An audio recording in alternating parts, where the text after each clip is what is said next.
Hello everyone, and welcome back to Wargame Red Dragon. We have the second game in a best 2 out of 3 played as part of the Adopt a Noob tourney in the Blitzwar community. I highly recommend you check out their channel and the tournament. It was a really good time for me, and I think most people have been kind of enjoying it. Long-running tourney, and this is a match I played on the same team as the Grape Jellyman, who is my pro player for that Adopt a Noob tourney. I am his noob, and we were playing against the General Nicked Man as well as Feelgood Lots 99. And this was a really contentious game, so I have to help me out. I have both Rara, who is not playing, and I have the Grape Jellyman himself, sort of give our thoughts on it, see what happened, and just sort of take you guys through a really enjoyable series. So I'm playing Israel, my ally Grape Jelly is playing as Dutch German Corps, and you guys want to say hello and give your thoughts on the opener? Hello. So our intention, just real quick, was to go up to take Fox to take pressure into the forest near Delta, and then sort of ignore Bravo until later. So, Rara, I think you have some thoughts about this, yes? Yeah, I feel like it should be the other way around, because Foxtrot looks like it's further away from Charlie, which is the spawn. So I think it would be easier to take Bravo than Foxtrot, especially since Foxtrot is like a town. But I can see why you'd think you take Foxtrot, so you just take the huge forest in between Foxtrot and Delta, but I don't know, it's just a bit far from the reinforcement zone compared to them, so it does put blue team at a bit of an advantage. That's not something I would necessarily think about either, like distance to reinforcements on a map like this. Oh, and plane spawn, don't forget. Yeah. Speaking of this is block, sorry. No worries. This is my plan, and I don't know. I thought that maybe it would be easier to be pushing here in Fox through the forest, as opposed to the open field on the right. However, they are playing Nick on blue mechanized and lost to Scandi, which is going to make our time in the forests quite unpleasant. Yeah, and Israel and DGC, I think, are equally good in the forest. I think I had some composition problems, so we'll see that later on. Maybe it's not.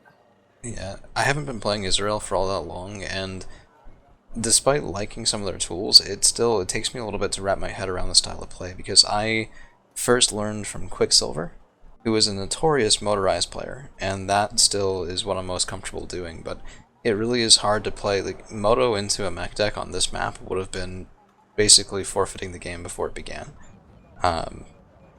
Yeah, so you have to adjust, you have to play decks that are capable of, This is all I planned on sending to this forest on the right, just to see if I could grab it, and there's a lot more in this woods from the command than I had anticipated. Let's actually take a look. It looks like most of his opener. Yes, this was an incredible surprise. Yeah. You see their middle is actually like completely open. Yeah, and then on the left they had stuff. So they had stuff to block my advance. They had stuff to take Bravo, and then just cause a lot of uncertainty, right? So I think we had a fair number of units forward and into Delta. Right? You have the toehold that you need. It's just we had no idea where they were, kind of thing, and that confusion can cost you a lot. But for composition problems, you pointed this out when we were talking about this afterward. My Rovaites are not good enough on their own to push, and the Zeldas are not good enough on their own to support that. So I'm just basically throwing things away. So they're fine to push against infantry on their own, but even like these little M48s, they're going to cause you massive issues with just Rovite unless you're in deep forest. And as you can see, they're shooting out, blocking your Zeldas. Yeah, which I did pull back just because it's shutting you down very cost effectively. Really good unit to have, I guess, when fighting against Israel or decks with like M41A1s. Yeah, it's not a unit that I would have thought to bring, but 5 frontal armor for 15 points, M41 main gun it's more accurate than I expected at that price range as well, so fair enough. I have a suspicion that this is one of Nick Demand's influences on his teammates' Scandi deck, as he really likes them. They're 5 points cheaper than the ones of other nations, and for that I believe they lose a tiny bit of more or less irrelevant AP. But that's part of what I like about this tournament so much, right? My deck that I was playing, actually this time and the previous game, you helped me make. And a huge portion of this game is deck building. And it's something I've always really enjoyed since I started playing, and it's something I haven't done right since I started playing until very recently and only with help. So I think that's part of the good thing about the tourney is you have that experienced voice to say, look, I know you want this unit to work, it doesn't work like you think it does. But this other unit maybe can, or this is how you adapt to make that strategy work. And it can really, I think it can really shove a lot of knowledge forcibly down someone's throat very quickly, which, as uncomfortable as that can be just from a, well, but I want to play how I want to play perspective, it does help bridge that skill gap quite a lot, I think. And if that's Nick Demand's influence on his noob, then that's amazing, because that's one of the intentions of this tourney, is to widen the pool of skilled players for the community, just to be that much stronger, that much deeper. At least that's my understanding of it. So I think that's a good thing, and it certainly proved effective, and has even reached me as well, having seen it and having had to deal with it and failed to do so. So I don't know, that's my favorite part of this game. I clearly cast replays every day, and the reason I do that is because I really truly enjoy seeing what I did right and seeing what I did wrong. So this is one of the pushes we were talking about sort of relying on early on. If we can grab this section of forest, that would be pretty good. Did get a nice kill on the automatic and pushing back from some false Jaeger. I felt really optimistic about this at the time. I was gonna say I felt very optimistic as of right now. Made pretty good progress. Having this tip of Delta secure is pretty comfortable this early in the game, with the mortars and the 2A5 that is on the right. I think I spread out too far though. So you have this position here, and it was really tempting for me to sort of try to move over and deny that. But in hindsight, I almost wish I'd gone for right here and squeezed their reinforcement line into Foxtrot. Squeeze them one side at a time, yeah. Squeeze Foxtrot first, then squeeze Delta. Right. Especially I definitely because think, Bravo is just another gone. thing that's happening right about now is my push into Delta is actually getting flanked from my right. In the next couple minutes, that is. I believe there's infantry crossing right now to get into this building spy. Yes, Oh, they're already there. Fusiliers 90, this Duckins is group. pretty That's big dangerous. problem against. Yeah. If you look at what Nick has in this forest, it's another one of his signature units, the Antos, on where- mechanized veterans. Say, Oh man, these guys, they have a salvo of 6. If I so they 6 at a fire- shot, yeah, 6 Yeah. at a time. Like any infantry or even like tanks and whatnot are gonna take a lot of damage really quickly. Yeah. from the 3 heat. HE, 15 AP, heat. So that will And always they're hit very things. high veterans. So. That will always shoot. It's actually one of the tricks I like doing with Blue Dragons, the non-Shiki A, but this, yeah, wow, I can see the temptation. Because if you have a couple of these, they'll kill tanks. And If no you look, problem. there's a lot going on right now. Yeah, so where- let's take a look back so at our own at side. least- Yeah, from my perspective here right now, there's 3 things going on. I'm getting pushed out of mid by the Fusiliers. My Peak Gunner are losing this. My escorts are going to have to return to base as they're running low on ammo. Escorts are really good, or just helicopters in general. Very strong in this position because it's very hard for AA to get line of sight on helicopters on this side of the, call it the Crescent Forest. Would you keep the escorts there to use their gun? I kind of waited for a lull in the combat, and then I RTB'd them. Okay, yeah, I see that now, yeah. And my Merkava wait, 3B no, not- didn't know where to go, so I was trying to come over here to support.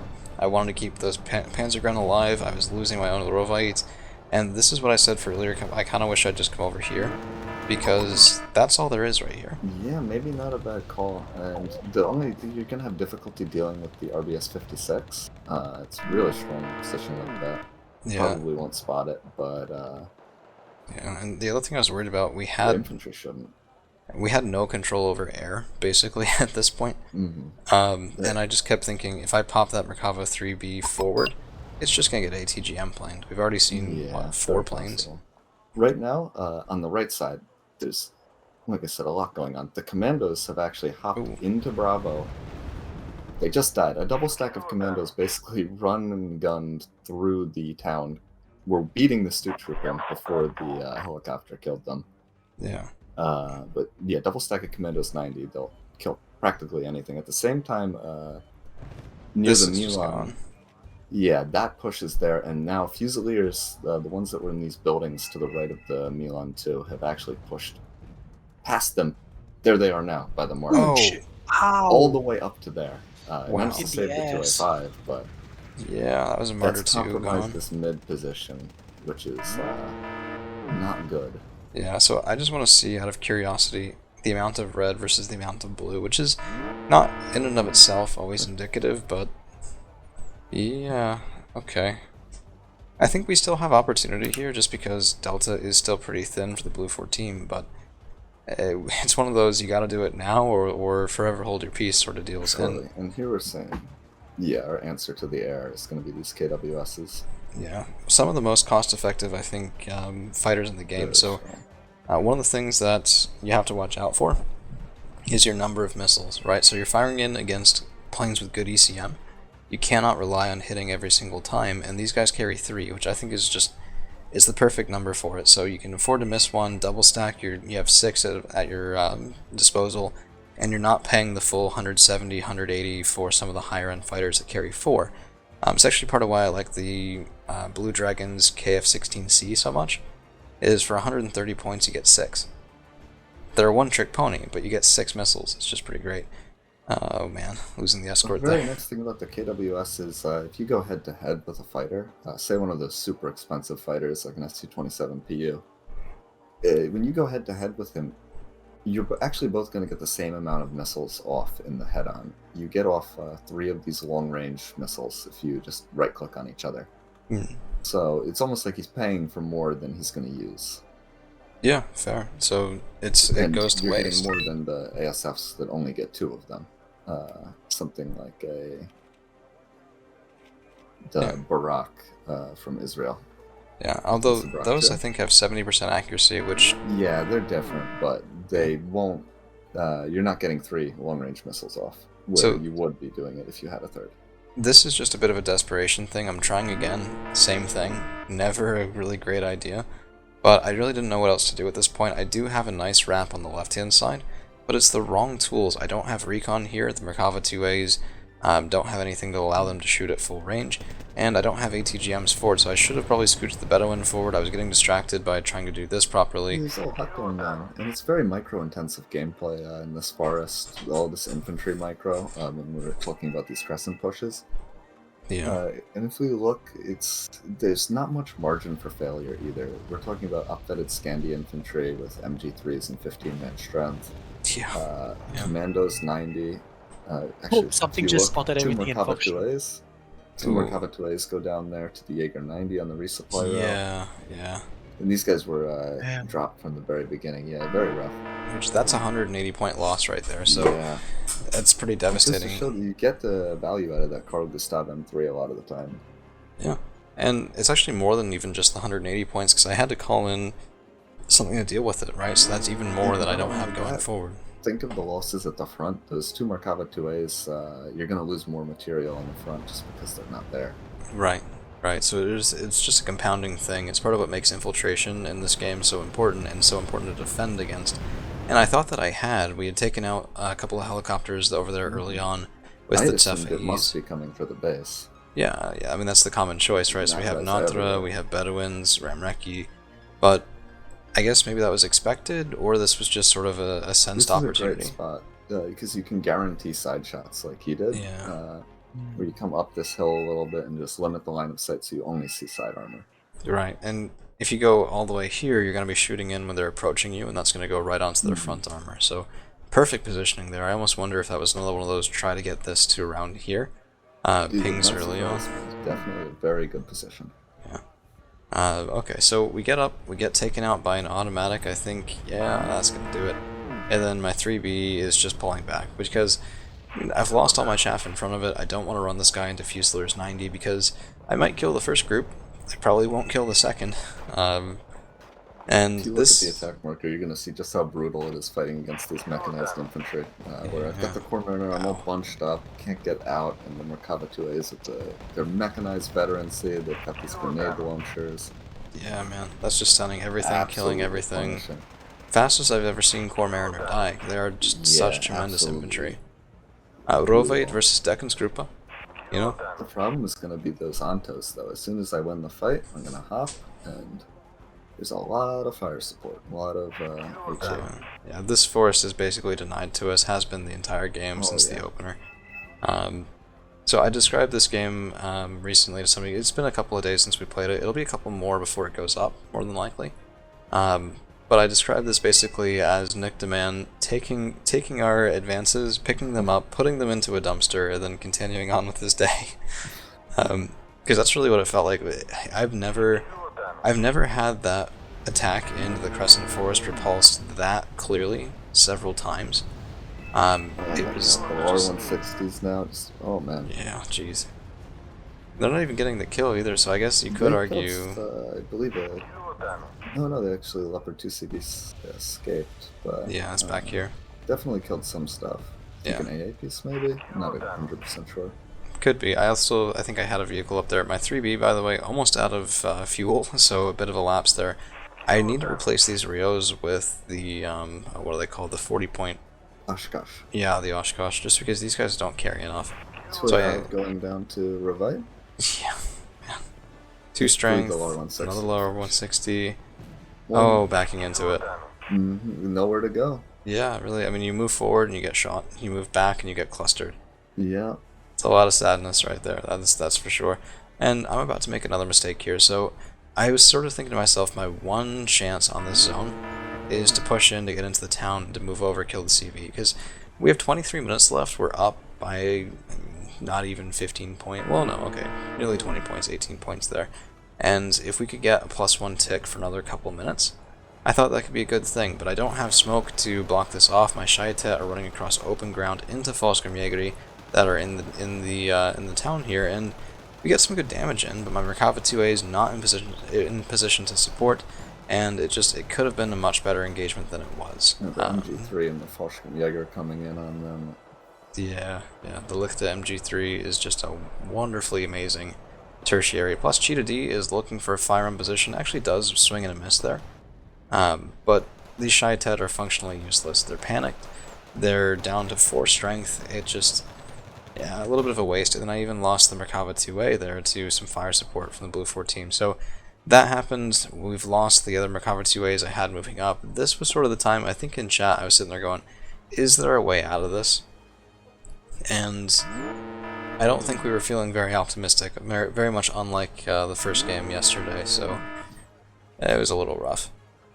But we haven't given up. There is still some time in this. I'm going to speed up just a bit because it is in fact actually not completely giving up by any means, like you said. It's very difficult for, especially their side, to get tick on this map. About to see another mistake. Ooh, from me or from you? From me.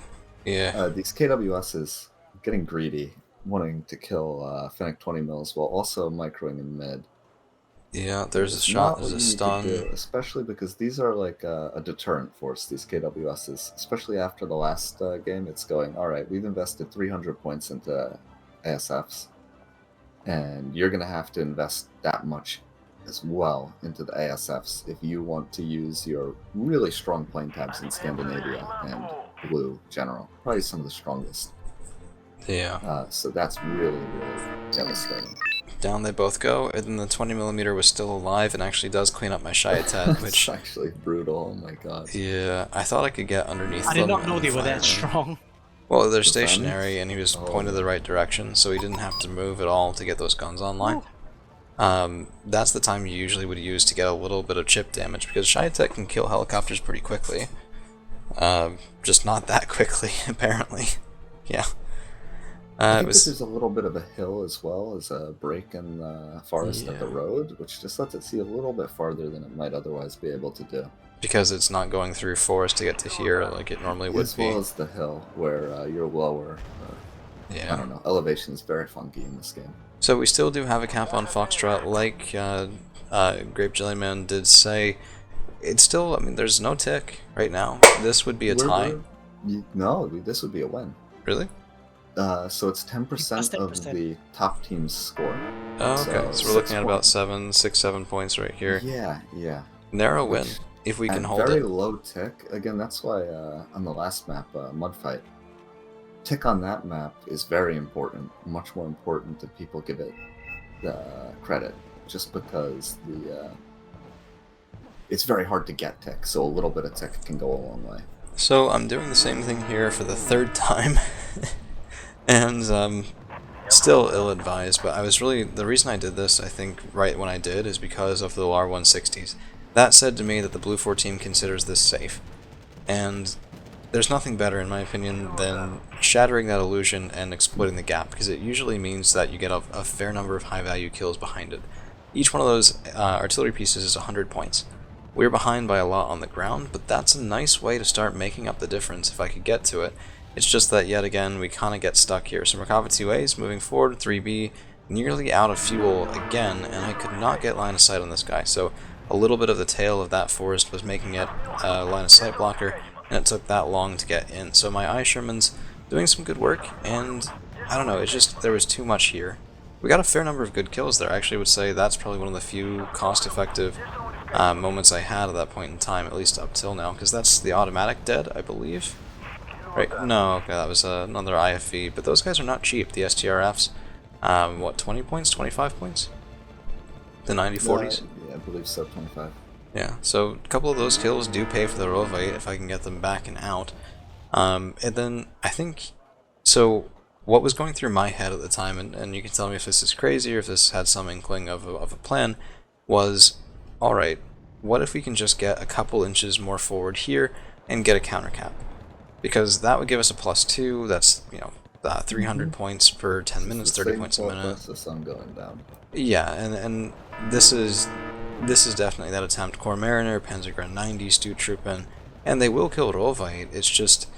The transport of Rovite is the problem. Yeah, the Zelda, And now we lost those ASFs, the Air Force is going to start compounding, and it's, ooh boy. Right, and the only AA we had on the field at the time, or at least the only AA I had on the field was Double Machbet, which is not long-range anti-plane AA. Yeah, very strong, but it's a little point defense answer, right? Yeah, they have to kind of fly over it, which they're not going to fly this deep over our lines. It would just be a way to lose the plane. So it's not going to happen. We're also getting threatened into Foxtrot, so Falskemaker 90 moving up. And what should have occurred to me is if they clustered that section and didn't get any progress, they're just going to move on to the city blocks. So it's quite possible I should have pulled that back, moved them into the area they just fired on. Well, oftentimes people won't do the same place twice. So you wait for them to miss. To fault you on it, because I mean, even that little bit of tick when the score is so low is very big, as well as the chances are he sees you cross all the way from the town in Foxtrot on the other side. Yeah, that's fair. That's fair. Plus, I mean, I know we had stuff here as well, which that will definitely be able to see it. It's so definitely good thinking. Well, thinking versus execution was sort of the definition of this. Not much you can do. I mean, that LR160 is incredibly strong at killing CVs. So we do get the Leopard 2 here. We do get the +2 tick, and Desperation tick. well, yeah, but sometimes that is good enough. Let's see, Cheetah D, fire pause, misses. No, I don't believe there's a trick you can do with turning on the gun and the missile to fire at closer range. I believe you just messed up the mic a little bit. Gotcha. 2A5 getting through here is going to get some nice shots, but these are Zeldas mostly. It's going to be 5 points per shot, which, honestly, I think that mostly just holds you in place. So Kurnos is coming in, block 5, yeah. That's probably a right click.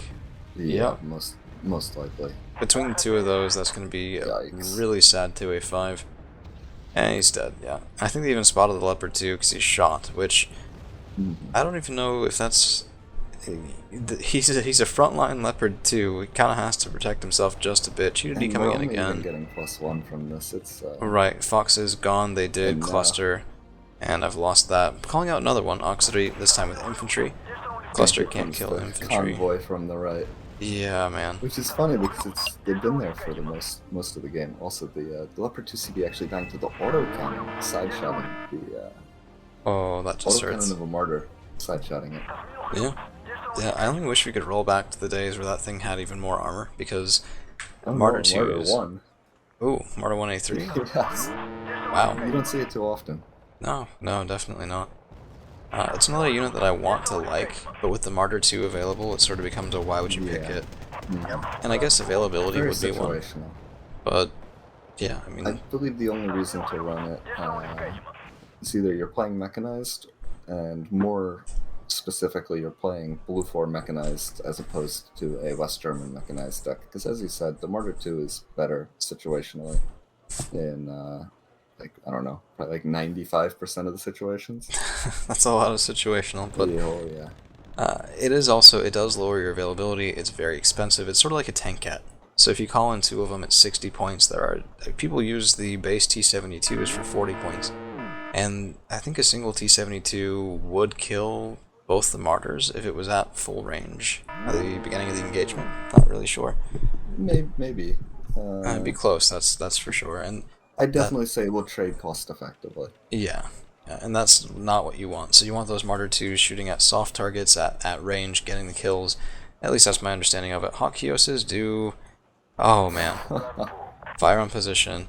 Yup. One of the few seed planes in the game that can do that, well, at least that I'm aware of that can do that, and can take out non-radar targets because of it. So those missiles have a pretty large explosion. Fighter. It does a lot really well. Yeah, one of my favorite parts of South Africa is the Cheetah Ds. I actually take 4 of them down vetted, just because you land a kill on radar AA. Usually it'll pay for that. Well, not always, but something like a Neva will get pretty close to upvetting in 1 kill. And then fire position can also do the same thing, particularly if you take out 2 AA pieces that are right nearby each other. So they upvet pretty quick, and they're just such a nice thing to have in your toolkit. So the darter, yeah, 50% accuracy, decent range versus planes, better than what I expected. Yeah, 80 points, 30% ECM. They are really, really strong. Their gun is actually a stat clone of the Vulcan as well, the best aircraft That gun. rookie? Are they worth it? Oh yeah, because you can accurately fire them if you use the little ATGM or the missile toggling. Yeah. You're spotting the enemy's AA as you fly, even if you're not able to effectively engage a lot of AA because of the HE bombs. You are spotting it for your other incredibly strong aircraft in the blue air tab. And once you have 3 of them, because you get 3 in a blue unspec deck, I mean, you'll shoot down any fighter in the game with those. It's definitely a auto pick, I'd say, in almost any deck that has it available. At this point in the game, things were feeling pretty much over. We have, let's look at the red versus blue here. Some might call look like that you guys are blue losing lots of favored. points. Yeah, just a bit. Don't worry, we've got the tech. Yeah, well, we did. We don't anymore, unfortunately, and 96 versus 87 is within tie range. Just barely, but it is. And that's going to mean that we have our work cut out for us. The only basically option is to keep Foxtrot alive for the next 11 minutes with the point disparity that you just saw. So, yeah. We have to keep Foxtrot, and we have to keep them out of the mid. Right. It is. Which Core Mariners will do a decent job there, that's for sure. Certainly a difficult bunker to bust. A lot of their fire support. Yeah. I guess with smoke, you could definitely maintain the position, though. Then that LAR 160, I actually made an Israel mech deck after this, specifically because of that LAR 160. Oh, now, yeah. My targeting is the way you play. Yeah, my targeting is not nearly as good as Nick Demand, but even with that, you'd be amazed what kind of kills you can get on that sort of stuff. It's pretty crazy. And he's moving it forward outside of Echo because the range to dispersion ratio is not exceptional on those guys. But you get a little closer up, that circle tightens, and it's just area coverage. It's so nice. So I'm nice. a bit surprised to see him firing from that far away. At least, perhaps it's because it's team game and he doesn't want to risk getting spotted in artillery, because they're such a valuable asset. Looks like there was some counterfire earlier, too. He was oh yeah, every time you can. Those things are a menace. And especially because, say we were to get dragged into a match where it's like, okay, whoever can keep a CV in the tip of Delta or something, those things are just going to make the tank CVs. So you can't keep them there. They're just going to die to this artillery piece, especially at minimal range. Yeah, and you think to yourself, okay, well then you just bring in infantry, but that isn't a perfect solution either. The other because... team has BCAN. Right, and the MAR 290.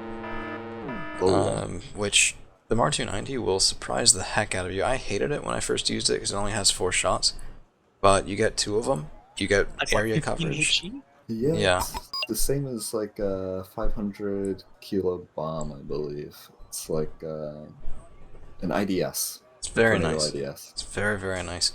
And the dispersion isn't really too bad either. So I do lose the Hapak there in Fox. That's probably going to be the game. I think we do concede here in just a second.